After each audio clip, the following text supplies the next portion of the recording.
Hey, welcome back to the Men Talking Mindfulness show. I'm John McCaskill, and this week I'm coming at you solo as me and Will are still on break in between seasons, but we just want to provide something short. So today I'm going to get into habits, and specifically I want to talk about how to effectively create new habits that empower us, and then how to break those habits that don't serve us so well. So if you're ready to reshape your daily routine, stay tuned. So, habits, what are they?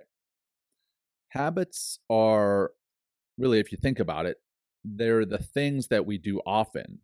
So, the good and the bad.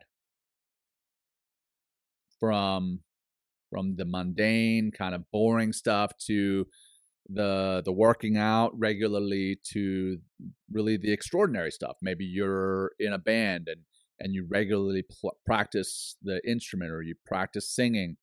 You're doing that. That's a habit. Hopefully has become a habit. It all comes down to habits. Almost our whole life comes down to habits in some form or fashion.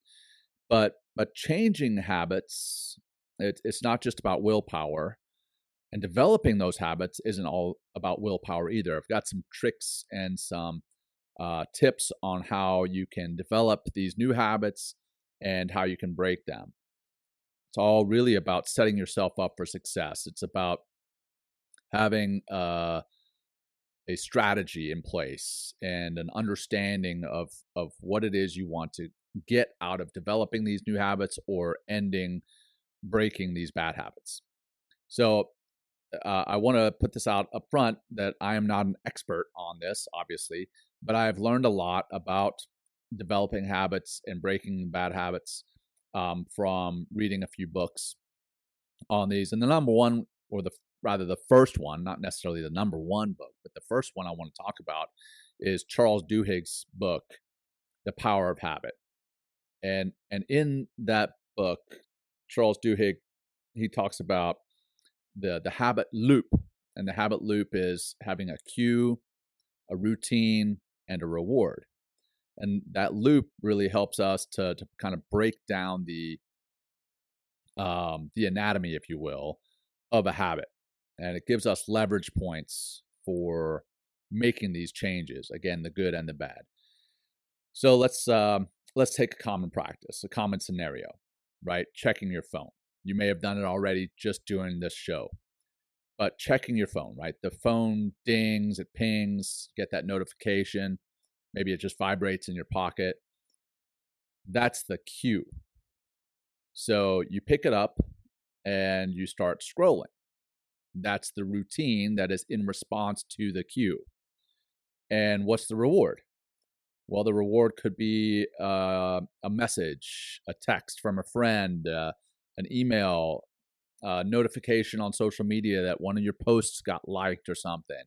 You're getting a dopamine hit. Maybe it's just a break from work, whatever. You're getting a reward of some sort. And if you understand this loop, so that's the cue, the routine, and the reward loop, then you can start to take control of it to, again, break those bad habits and start these new ones. Now, on top of the power of habit, a book that many of you guys know is James Clear's Atomic Habits. And those two books really go hand in hand. If I remember correctly, James Clear references the power of habits several times in his book, The Atomic Habits. But anyway, James Clear's book, again, Atomic Habits, champions the idea of starting small. That's why it's called Atomic Habits. You're looking at the atomic particles, right? Breaking it down into the smallest thing. Well, so what can you do to develop a larger habit that you want to do? Like if you want to get into exercising more, maybe don't start with a full gym membership or a full gym session. I know that's what many of us do January 1st, right? We go in January 1st and we just crush our souls. January 2nd, we crush our souls a little bit less. January 3rd, we may not get to the gym. And by January 5th or 6th, we're not going back. So James Clear, his idea is that Rather than doing that, you actually ramp up to something. So coming back to this kind of gym analogy or gym example, if we wanted to get into a full exercise routine, we start with 5 minutes of activity. Maybe it's a quick walk or a few push-ups. It doesn't have to be soul crushing. You just get into a new routine by starting easy. So maybe that quick walk, few push-ups, maybe a pull-up or two. The key here is to make the new habit as easy as possible to start. He even goes in his book, he goes as far as sleeping in his gym attire, his gym clothes. So that's one less barrier between him and getting his workout in. And I've done this and it works. It's awesome. I set my workout shoes out. I'm sleeping in my workout gear. I've got the socks with my shoes. I have my headphones right there by my shoes. So I get everything as soon as I get out of bed, and I have no excuses. Now, on top of having that cue and starting small, habit stacking is also another great strategy from James Clear. Habit stacking is anchoring your new desired habits to a pre-existing one. So what's one habit that we almost all have ideally is you're brushing your teeth, right? So you brush your teeth, and after you brush your teeth, then you do 5-minute workout right after. So that's anchoring the 5-minute workout to brushing your teeth. So you brush your teeth twice a day, you're getting 10 minutes of workouts in, right? So habit stacking, because it's all really about creating a linked sequence of habits, which helps that new behavior stick. Now, in talking about habit stacking and habit formation, let's talk about habit tracking.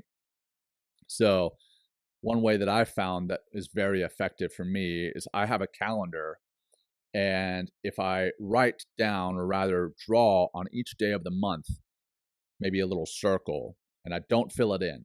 I fill it in only if I've done the habit for that day. So for example, I might have meditation, and for 31 days of the calendar month, I'll draw 31 circles, and I'll shade those circles in if I meditate. I'll draw another circle for running or going to the gym, whatever. I'll draw these circles, and at the end of the month, I can see where I've accomplished getting after that habit or where I haven't. So habit tracking, habit stacking, that's really helpful, using that calendar or journal. It's almost like gamifying that process of habit creation. You kind of get that, again, that dopamine hit, that sense of satisfaction of checking it off, that visual progress. Also, you see it every day, and you're getting that visual progress. That can be very motivating. It's like kind of turning your habit formation into a game where each check mark is scored. Maybe try to do better 1 month compared to the next, right? Obviously, there's going to be days that are 31 days, months that are 31 days. You can have some that are 28, or one anyway that's 28. But maybe in every month, you try to get more than the month before based on 30 days, right? So just gamifying, tracking, stacking. These are ways that we can develop these new habits. Tracking also, it really helps to keep you honest. It's a clear record of when you've followed through and when you haven't, which kind of adds another level of accountability.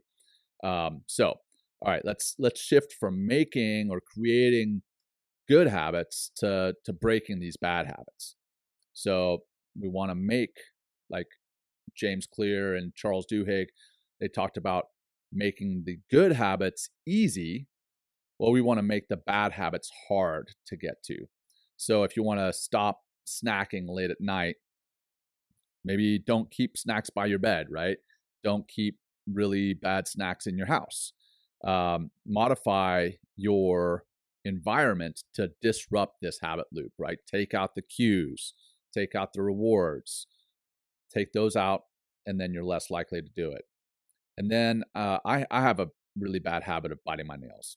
All right. I've had it for years. I've had it for decades. I'm 47 years old, or almost 47, and I've been biting my nails for as long as I remember. Now, I can break that habit for months at a time. That neural pathway is there, but I can break it by having a set of fingernail clippers and a nail file near me at almost all times. And whenever I get the urge to bite my fingernails, rather than biting them, I'll clip them and then file off the rough edges.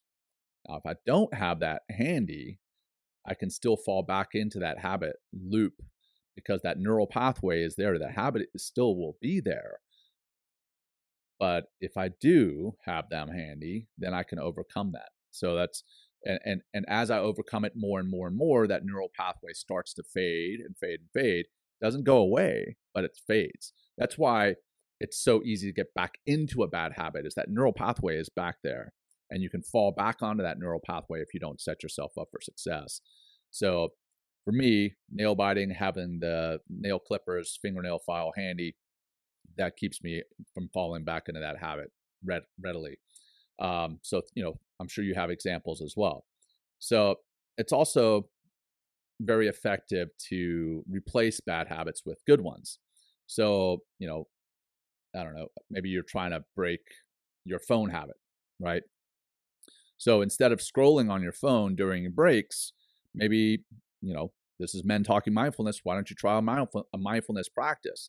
Try a short meditation or a physical activity to replace that scrolling. So rather than taking that 5 minutes scrolling, do something that's good for you. It doesn't only break that bad habit, but also promotes, the healthier alternative, obviously. And then, remember that forming or breaking a habit, for that matter, it's a journey. It is not a sprint. It is a journey. There will be setbacks, and that's okay. Don't get set back and you say, you know what, I've fallen off the bandwagon. I may as well just jump off and never get back on. You got to give yourself grace, be patient with yourself, celebrate your progress. However small that progress might be, celebrate it. This journey, it's about long-term transformation. It's not about perfection. It's about progress. So there it is. Don't understand. You know what? I missed one thing. Let's talk about this. Don't underestimate the power of community in this process, right? Holding one another accountable, sharing your goals and progress. That can enhance your commitment and it can provide you with support. That's why AA is so successful, right? It's because you have a sponsor there to support you from falling and to support you if you do fall, to hold you accountable, right? So whether it's friends, family, an online community, having others there to support you can be a game changer. All right, so now I can start to wrap it up. That's really it for today's episode on habits. Habit tracking, habit stacking, having the cues, the rewards there, starting small. Don't jump right in. Start small and work your way up. Replace the bad habits with good habits, and then find a support network there. There you go. If you found these strategies helpful as you work to develop those new habits, break those bad ones, hey, let us know. Thanks for tuning in. Stay mindful, and I'll see you next time. Take care, everyone.